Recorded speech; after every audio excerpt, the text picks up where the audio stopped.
রাসূল বলেন তুমি রোজা রাখবার চারটা কাজ করবা। কয়টা কাজ করবা? এক নাম্বার হলো ইস্তিগফার পড়া। ফাকুল তাস্তাগফিরু রাব্বাকুম ইন্নাহু কানা গাফফারা। মাহে রমজান আল্লাহ তাআলা দিয়েছেন তোমার গুনাহ মাফ করার জন্য।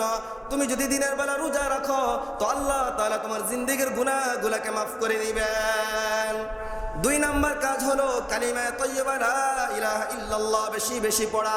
তিন নাম্বার কাজ হলো আউযু মিনান নার, জাহান্নাম থেকে মুক্তির জন্য দোয়া করা।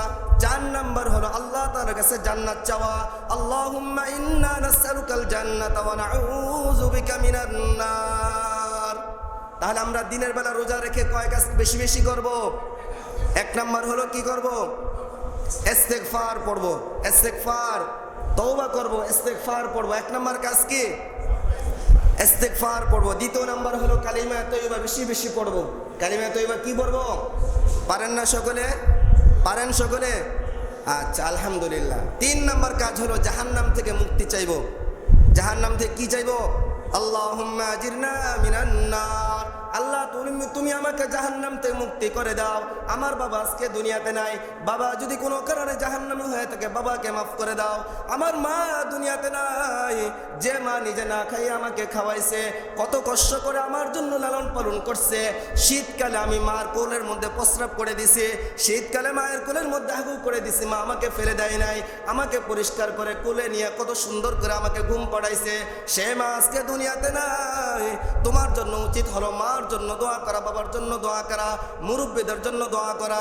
তুমি যদি মাহে রমজান পাওয়ার পরে মুরব্বীদের জন্য জাহান্নাম থেকে মুক্তির দোয়া করো, আল্লাহ রাব্বুল আলামিন তোমাকেও সাথে মুক্ত করে দিবেন। এই জন্য চার কাজ বেশি বেশি করব। কয় কাজ বেশি বেশি করব? চার কাজ বেশি বেশি করব। মুসলিম শরীফের মধ্যে আসছে, নাসাই শরীফের চার নম্বর খণ্ডের 165 নম্বর পৃষ্ঠার মধ্যে এক সাহাবী রাসূল করিম সাল্লাল্লাহু আলাইহি ওয়াসাল্লামকে প্রশ্ন করছে, মুরনি বিআমালিন ইউদখিলনিল জান্নাহ। রাসূল আপনি আমাকে এমন একটা আমলের কথা বলেন যে আমল করলে আমি জান্নাতে যেতে পারবো। রাসূল বললেন, আলাইকা বিসিয়াম, তোমার জন্য রোজা রাখা ফরজ। তুমি যত বেশি রোজা রাখবে তুমি জান্নাতে তত বেশি উন্নত স্থানের মধ্যে তুমি থাকবা। এই জন্য রোজা রাখলে কোথায় যাওয়া যাবে? আর যদি না রাখে? সবাই বলেন, রোজা রাখলে কোথায় যাওয়া যাবে? জান্নাতে যাওয়া যাবে। এই জন্য তিরমিজি শরীফের 1682 নম্বর হাদিসের মধ্যে বিখ্যাত এক হাদিস রাসূল বলেছেন, ইযা কানা আউয়ালু লাইলাতিন মিন শাহরি রমাদান, রমজান মাস যখন শুরু হয়ে যায়, সুফিদাতিশ শায়াতিন ওয়া মারাদাতিল জিন্ন, আল্লাহ রাব্বুল আলামিন অবাধ্য শয়তানকে আটক করে রাখেন।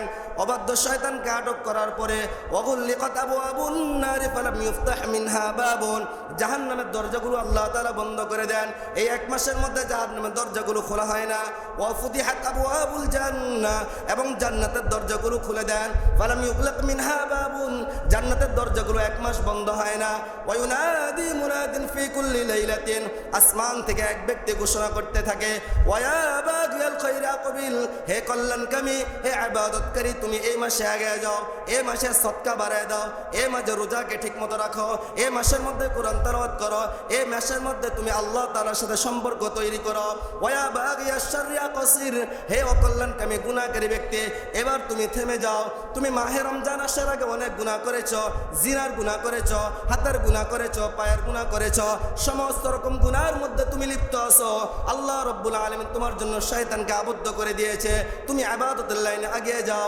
এই জন্য রাসূল বলেন, কেউ যদি রমজান মাস পরে নিজেকে পরিশুদ্ধ করে নেয়, ওয়ালিল্লাহি ওয়াতাকাউ মিনান নার, আল্লাহ তাআলা তাকে জাহান্নাম থেকে মুক্তির ব্যবস্থা করে দেন। এই জন্য মুহতারাম হাজিরিন, রোজা যেদিন শুরু হবে তার প্রথম রাত্র থেকে, রোজা যদি রোববারে শুরু হয় রোববারের রাত্র থেকে নয়, শনিবারের রাত্র থেকে আল্লাহ তাআলা জাহান্নামের দরজা বন্ধ করে দিবেন, বান্দার জন্য জান্নাতের দরজাগুলো আল্লাহ তাআলা খুলে দিবেন।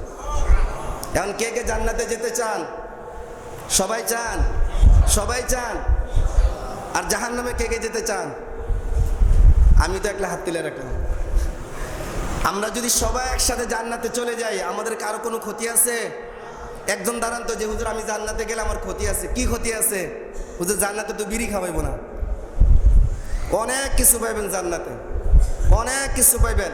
দুনিয়াতে আল্লাহ তাআলা মুসলমান পুরুষের জন্য যা হারাম করে দিয়েছেন, নারীর জন্য যা হারাম করে দিয়েছেন, তার চেয়ে উত্তম জিনিস আল্লাহ তাআলা প্রত্যেকটা নারী পুরুষকে দান করবেন। আজকে আপনার স্ত্রী যদি আপনার সাথে খারাপ ব্যবহার করে, হুর গেলমানের কথা মনে পড়ে, আপনার স্ত্রীর চাইতে আরো রমণী, সুন্দর এবং উত্তম ব্যবহার করে না ব্যক্তি আল্লাহ তাআলা স্ত্রী আপনাদেরকে জান্নাতে দান করবেন। এই জন্য মুহতারাম হাজিরিন, আজ আল্লাহ তাআলা আপনার জন্য দুনিয়াতে যা হারাম করে দিয়েছেন, জান্নাতে আপনার জন্য এত উত্তম জিনিস রাখছেন। এই জন্য ক্ষণস্থায়ী জিন্দিগির কথা চিন্তা না করে চিরস্থায়ী জিন্দিগির কথা আমাদের চিন্তা করা দরকার। ওই ব্যক্তির চাইতে বোকা আর কে যে 2 টাকা পাওয়ার জন্য সে মালিকের পক্ষ থেকে দোকানদারের ক্যাশ থেকে 500 টাকা চুরি করে তার চাকরি চলে যায়। বলেন তো সে কি বোকা না চালাক? সে একদিন 500 টাকা চুরি করছে, মালিক দেখে ফেলছে, অথচ তার বেতন প্রত্যেক মাসে 15,000 টাকা ছিল। 500 টাকা চুরি করার কারণে চাকরি চলে গেছে। সে কি ভালো কাজ করছে, বোকার কাজ করছে, না সে কল্যাণের কাজ করছে? বোকার কাজ করছে, নির্বুদ্ধিতার কাজ সে করছে। মুহতারাম হাজিরিন, আমাদের তো হওয়া এটা উচিত ছিল দুনিয়ার ক্ষণস্থায়ী জিন্দিগির সুখকে বলি দিয়ে আল্লাহ তাআলার সামনে মাথা নত করা, আল্লাহ তাআলার সামনে নিজেকে সুপুর্দ করে দেওয়া। তো কাল কিয়ামতের ময়দানে আল্লাহ তাআলা তোমাকে জান্নাতের মেহমান আল্লাহ তাআলা বানিয়ে দিবেন। এই জন্য মুহতারাম হাজিরিন, রোজাগুলো রাখবো তো ইনশাআল্লাহ। তাহলে দিনের বেলা কি রাখবো? কয়টা কাজ করব? 4টা কাজ করব। দিনের বেলা আমাদের রোজা হলো, চাঁদ দেখলাম, চাঁদ দেখার পরে দিনের বেলা রোজা রাখলাম। মাগরিবের পরে আমাদের হলো 5 ওয়াক্ত নামাজগুলো রোজার মধ্যে পড়া সবচেয়ে বেশি।